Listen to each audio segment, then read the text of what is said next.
The file begins. 2026. The air in the penthouse is thick with the silence of a tomb. Pause.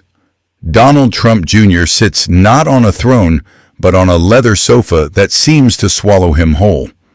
On the polished marble table, his phone buzzes incessantly, a digital ghost rattling its chains. The screen flashes with notifications from the SEC, the Southern District of New York, and a dozen news outlets all screaming the same word, Magacoin. It was supposed to be the financial instrument of the new patriot economy, a middle finger to Wall Street cast in blockchain. Pause. Now it was an anchor pulling an entire digital ecosystem down into the mud. His lawyers speak in hushed, expensive tones, their words like ice chips in a crystal glass. They talk of asset seizure and digital forensics.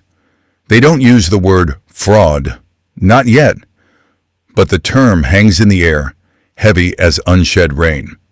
The anatomy of the fall began here, in this sterile room, with the realization that the digital gold rush had ended in a digital mass grave, and his name was on the shovel. The investigation, they warned, was just beginning. What started with Magacoin would not end there. This was merely the preliminary audit of a much larger, more profound bankruptcy. The digital ether is haunted by ghosts. Forms that once buzzed with rocket emojis and dreams of generational wealth are now silent memorials to financial ruin. The fallout was not measured in corporate balance sheets, but in fractured lives. It was the inventory of 1,000 small-scale tragedies. There was a retired mechanic from Ohio who poured his entire pension into the venture, seduced by the promise of a patriotic return. His life savings vaporized in a single keystroke. There was a single mother in Florida who used her child's college fund, believing she was investing in the future of the movement. Now she faces foreclosure. Their stories are the bitter testament to the collapse. They bought a promise, a piece of the brand, a digital artifact of loyalty. Pause. They were left with nothing. The machinery of fame and influence had ground them into dust, their pleas for help echoing in the vast, empty chasm between their broken finances and his silent penthouse. This wasn't just a market correction. It was a verdict. But a verdict's merely the end of one trial.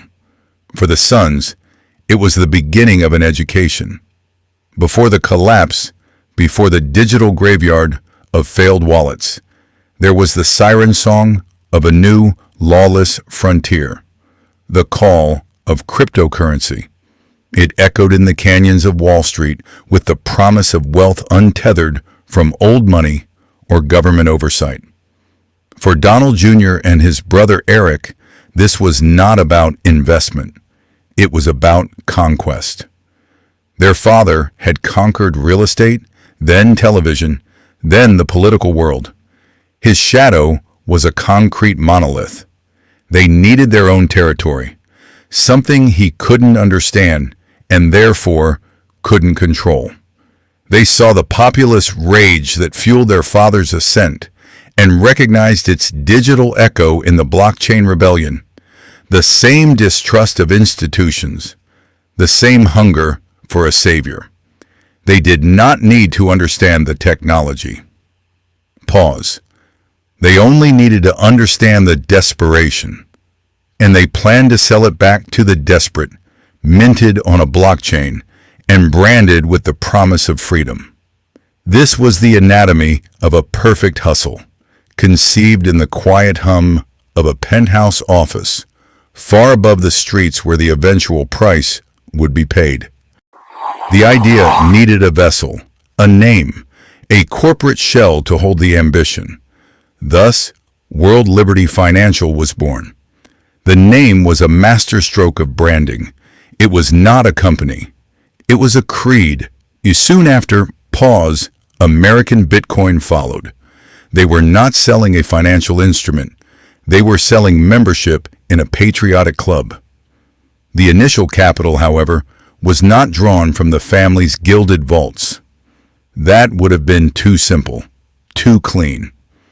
Instead, they leveraged the most valuable asset they had, proximity. Early funding trickled in from a strange collection of supplicants, anonymous LLCs registered in Delaware, a consortium of investors from the Emirates with a taste for high-risk ventures, tech evangelists who spoke of decentralization while centralizing power around the brothers. The first crack in the facade was not in the ledger, but on the whiteboard. The business plans were hollow. Beautifully designed brochures that promised proprietary mining algorithms that were, in reality, little more than open source code with a new logo. The foundation was not built on rock. It was built on a handshake and a photograph. The first partners to see the rot beneath the floorboards did not sue. They simply vanished, writing off their losses as the cost of flying too close to the sun.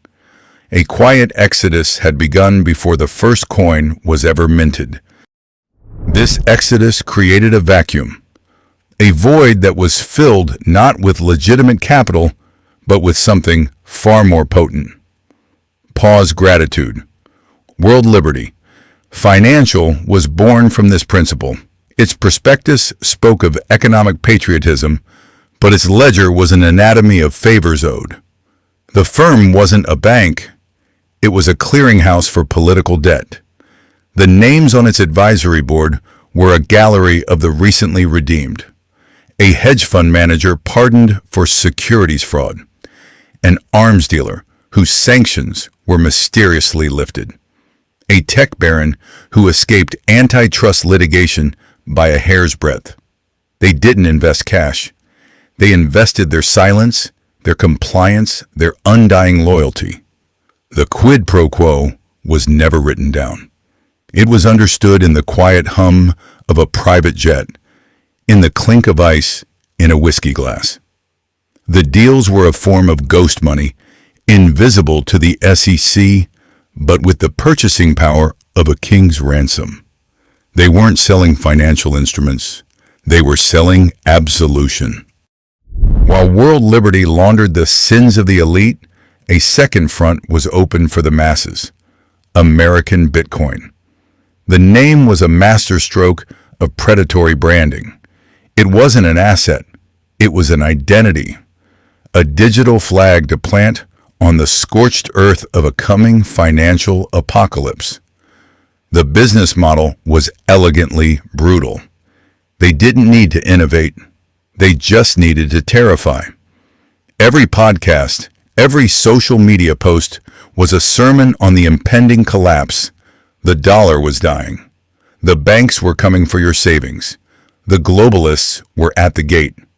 The narrative was not buy this coin and get rich. It was buy this coin or lose everything. This was not investment. It was the sale of life rafts for a sinking ship they themselves claimed to see on the horizon. The technology was irrelevant. They could have been selling branded pebbles. The retail investors flooded in, not with venture capital, but with retirement savings, with second mortgages. They were buying a piece of the dynasty, a digital artifact blessed by the family name. They were promised a bunker. Pause. They were given a slaughterhouse. But the digital slaughterhouse was merely a domestic operation, a provincial affair. The real capital, the kind that reshapes maps and silences journalists, doesn't trade in memes. It trades in silence. While one hand of the dynasty was busy selling digital life rafts, the other was reaching across oceans, into the sovereign wealth of kingdoms built on sand and secrecy. The new ventures were not companies. They were conduits.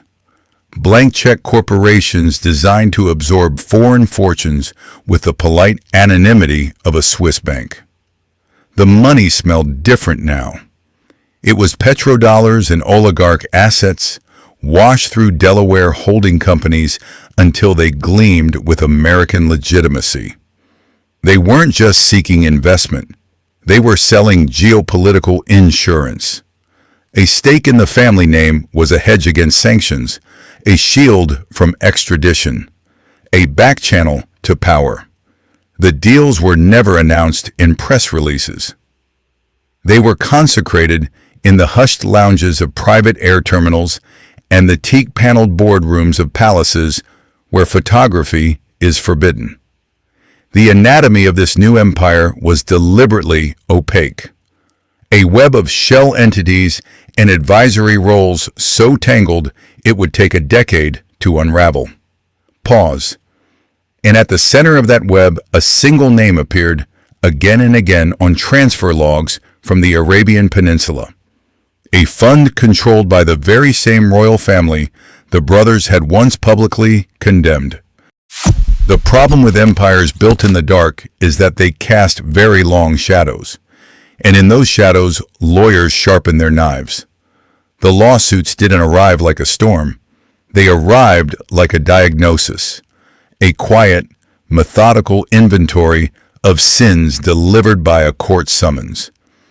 It began with the investors from the crypto slaughterhouse, the ones who had traded their retirement funds for digital pebbles. Their class action filing was not just an accusation of fraud. It was a petition for an autopsy. The discovery process was the scalpel. Servers were seized at dawn. Terabytes of ambition, a decade of digital whispers, now tagged as evidence. The internal communications laid bare the brutal calculus. Emails celebrating the low sophistication money flowing in. Text chains mocking the true believers who had mortgaged their homes. There was no talk of innovation, only of extraction. The language was that of hunters, not builders. Every document revealed was another nail in the coffin of their public narrative. This wasn't business. It was a meticulously documented fleecing, a post-mortem audit played out in real time. The brothers' defense was simple, arrogant. They claimed the market was the market. That risk is inherent. Pause. But one leaked memo from Don Jr. to his head of marketing contained the final verdict, written by his own hand. We're not selling them a future. We're selling them a slightly more comfortable end. That phrase, a slightly more comfortable end, was not a cynical afterthought. It was the keystone of the entire marketing architecture. The Trump family's digital ventures were never sold as a ticket to the moon. They were sold as a life raft on the Titanic. The marketing materials unearthed from the server sludge spoke not in the language of investment, but of eschatology. They were selling digital scripture for an impending economic apocalypse. The product promised a hedge against the very forces its creators claimed to command. It was a masterful piece of psychological jujitsu. They stoked the fire of cultural and political paranoia, then sold a proprietary, overpriced fire extinguisher.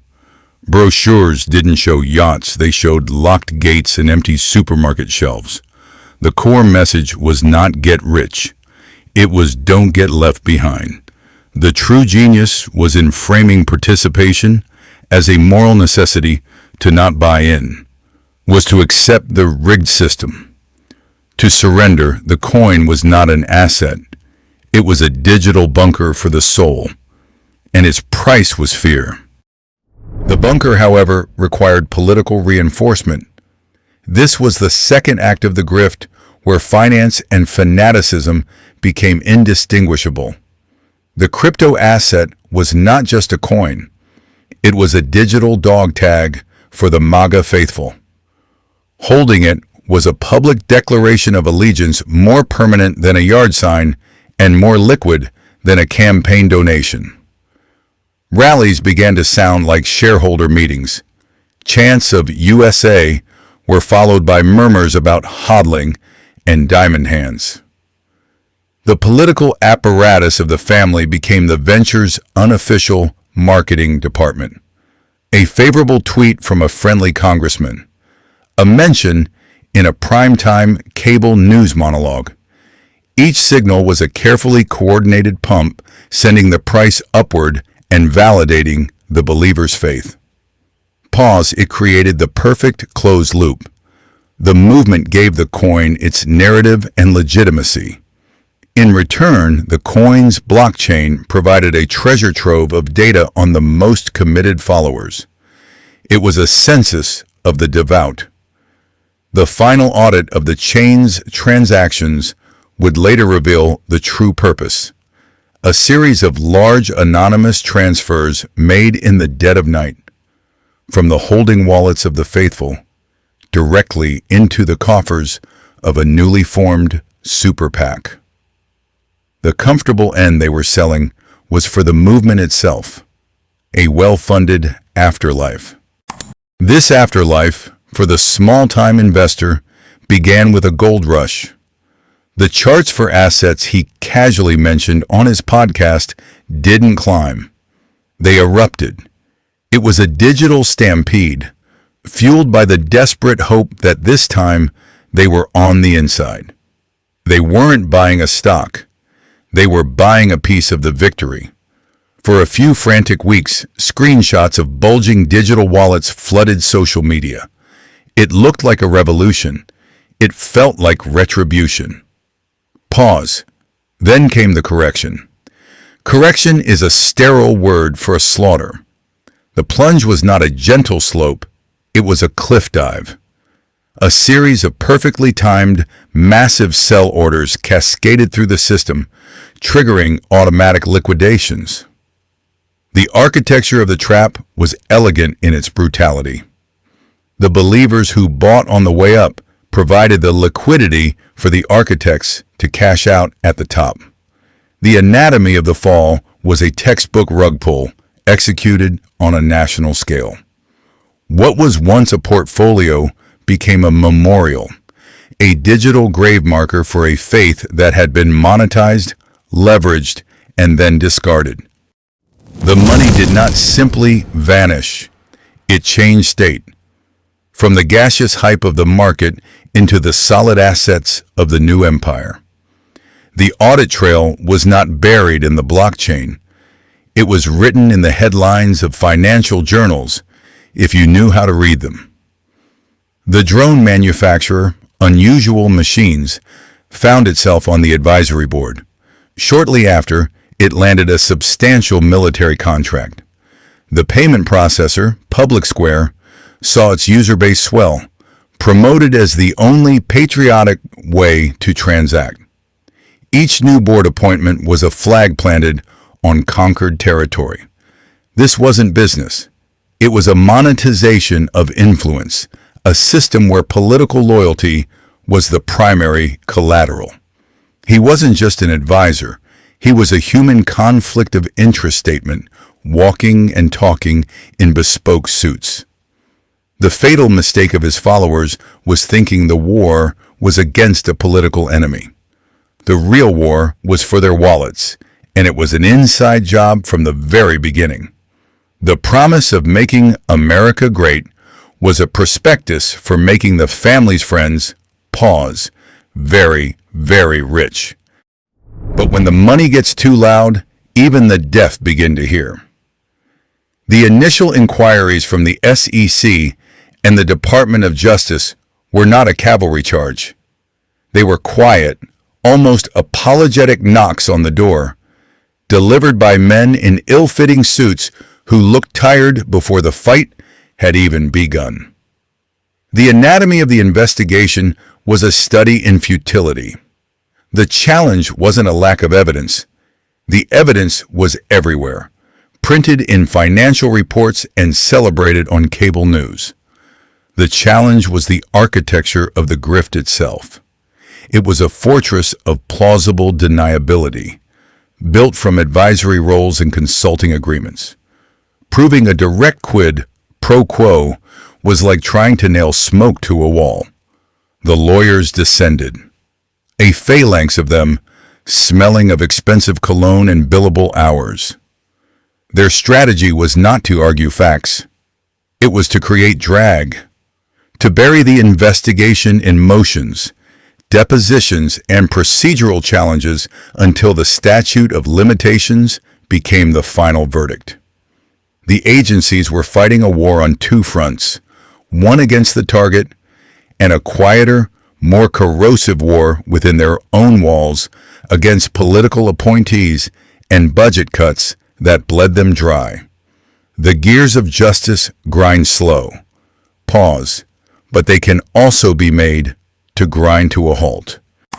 The fortress, however, had ghosts. The first crack in the omerta came not from a regulator, but from a former vice president of a newly acquired tech firm.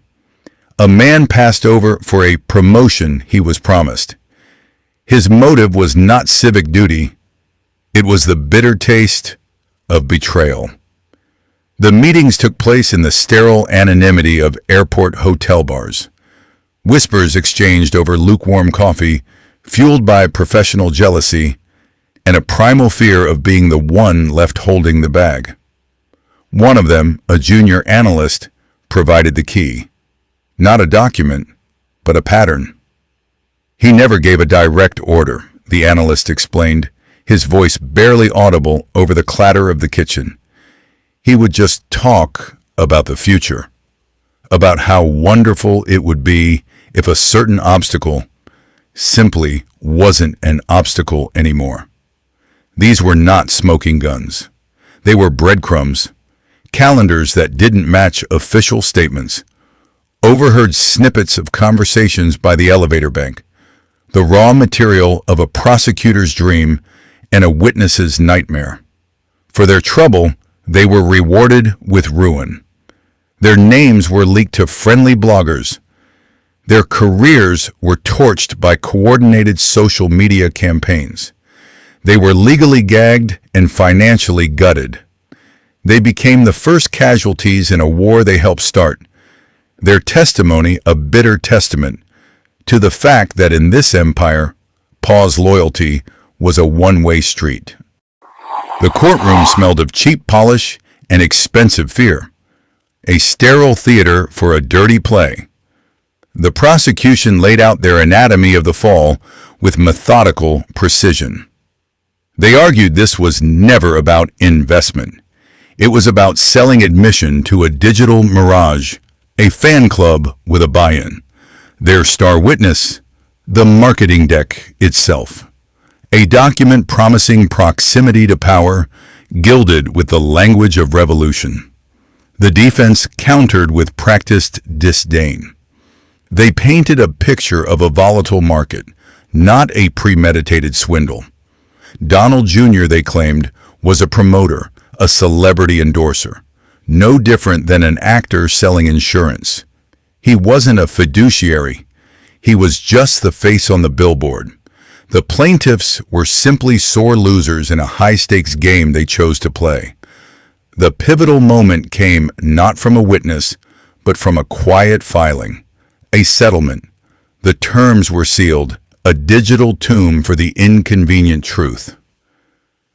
There was no admission of guilt, but the price to make the problem disappear was, according to a leaked memo, Pa's 8 figures.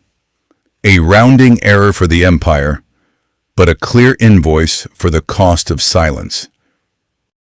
The legal battles were public spectacle. The real war was waged in private under the cold chandeliers of the family dining room. The venture carved a new fault line in the dynasty. On one side, Don Jr., the evangelist of the new digital gold rush. He saw code as the new concrete, a faster, cleaner way to monetize the family name. On the other, the old guard, quietly represented by Pa's Eric, and in her conspicuous silence, Pa's Ivanka. Their fortune was built on steel and glass, tangible assets. This new world of tokens and blockchains felt cheap. It smelled of the internet's basements, not the penthouses they were born into. The patriarch, a distant, brooding son, offered no clear verdict. His pronouncements were cryptic, praising the hustle, while simultaneously lamenting the loss of class. This ambiguity was a battlefield. It fueled arguments that were never about the currency itself, but about the soul of the brand. An overheard exchange by a Mar-a-Lago poolside captured the schism. "It's a quick buck, Don," Eric was reported to have said. "Our name is supposed to be on buildings, not shitcoins." The project went forward, but the trust did not. It was another crack in the foundation, a quiet promise, that the next storm would find the house more divided than ever. That division became a public spectacle, mirrored in the fractured lens of the media. The coverage was not journalism. It was civil war fought with chirons and hashtags.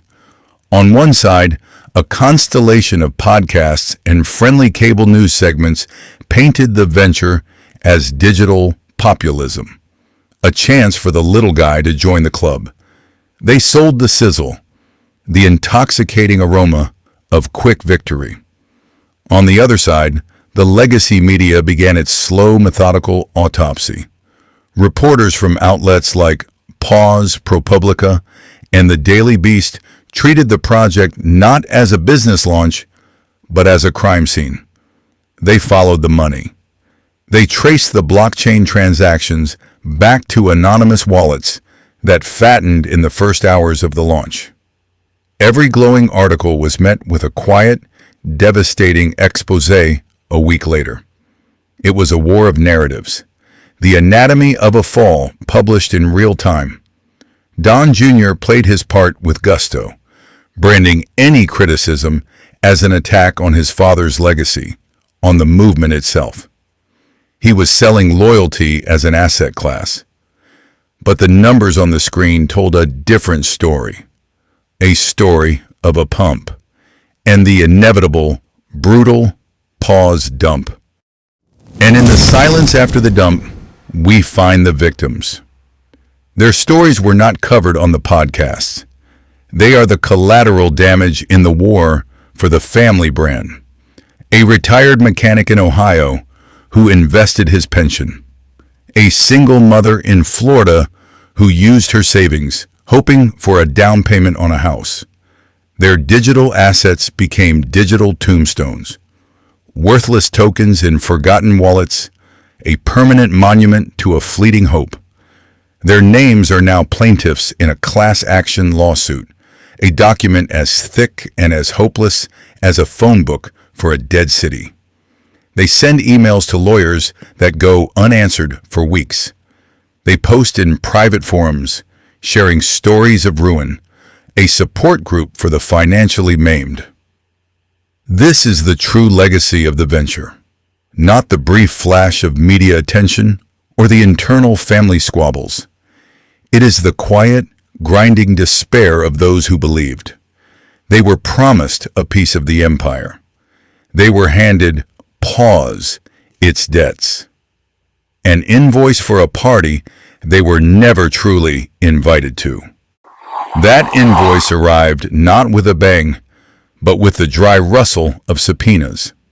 The class action lawsuit, a monument of digital despair, was met with an army of lawyers whose billing rates alone could have paid off the plaintiffs.